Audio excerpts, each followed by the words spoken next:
The alien woman couldn't walk for 20 years, until a human lifted her to her feet. For 2 decades, the halls of the ruined Varian palace echoed with silence. Once a beacon of strength, the empire had fallen after the war with humanity. Among the ruins lived Lysera, the last surviving daughter of the royal bloodline. Paralyzed from the waist down since she was a child, the injury had come during the final battle, when a collapsing spire crushed her legs. Varian healers tried everything: regeneration pods, bone realignment, even forbidden rituals. But nothing worked. Eventually, her people abandoned hope. The princess was left in a hoverchair, her body frail, yet her eyes still sharp with defiance. Then a human arrived, the human who came to help. Elias Monroe had seen enough war to last a lifetime. When the peace accord was signed, he volunteered for relief work on Varia. Not out of duty, but guilt. He'd fought against them. He'd taken lives. Now, he wanted to give something back. He didn't expect to meet Lysera. The first time he entered the crumbling throne room, she stared at him with cold violet eyes. "A human," she hissed in the old tongue. "Have you come to finish what your kind began?" "No," Elias said softly, bowing his head. "I came to help." "There is nothing to help," she spat. "I cannot walk. I have not walked in 20 years. Elias glanced at her legs, thin, atrophied, covered in silvery scars. But he saw something else, too, the faint twitch of muscle, the slightest hint of dormant strength. "Maybe no one tried the right way," he murmured. "The first attempt." At first, Lysera rejected him outright. "I do not need your pity," she snarled when he offered to examine her legs. "It's not pity," Elias replied. "It's hope." Something in his voice, quiet, stubborn, kept her from sending him away. Against her better judgment, she allowed him to begin. He started with simple stretches, using his hands to move her legs, massaging long dead muscles.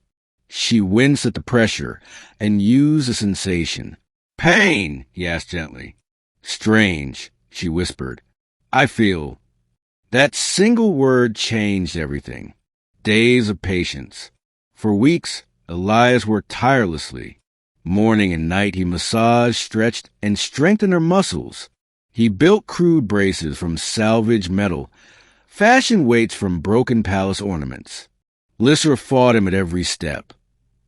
Not because she didn't want to recover, but because she feared hope more than despair. "What if I fail?" she muttered one evening as he knelt by her side. "Then we try again tomorrow," he said simply. His persistence wore her down. Soon, their sessions became more than physical therapy. They became conversations.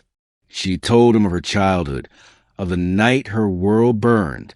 He shared his own scars, the battles he regretted, the comrades he lost. Two enemies, bound by pain, slowly became something more. The day she stood. It happened on the 87th day.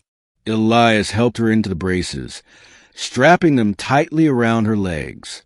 She gripped his shoulders, trembling. "Ready?" he asked. "No," she whispered. "Good," he said with a smile. "Do it anyway?" He pulled her upward. Her legs buckled, but held. For the first time in 20 years, Lysera stood. The world tilted around her. Tears blurred her vision. I'm up," she gasped. "You're standing," Elias said softly, his forehead nearly touching hers. She clutched him desperately, sobbing into his chest. "I never thought never." "You did it," he whispered. "Not me. You." Walking again. The first step was chaos. Her legs shook violently. Elias supported her weight, guiding her forward inch by inch. "Left foot," he murmured. "Good. Now right." She stumbled, nearly fell, but his arms held firm. "Again," he urged, one step at a time. By the end of the day, she had crossed the throne room. Barely a dozen steps, but to her, It felt like 1,000 miles.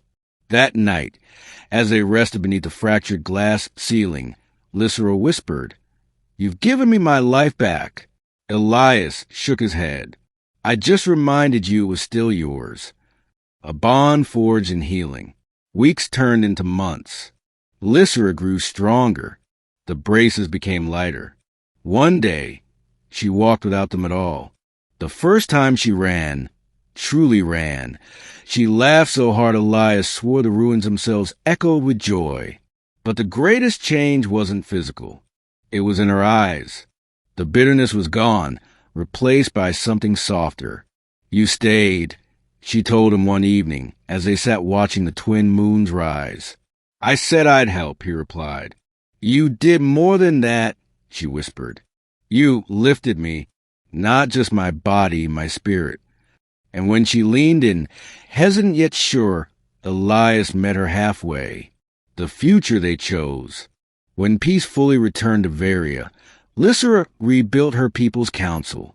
Elias remained by her side, not as a conqueror, not as a savior, but as her partner. Together, they turned ruins into hope. And every time she walked into the council chamber, proud and tall, she remembered the first moment she stood, trembling, clinging to him, and whispered silently, "Thank you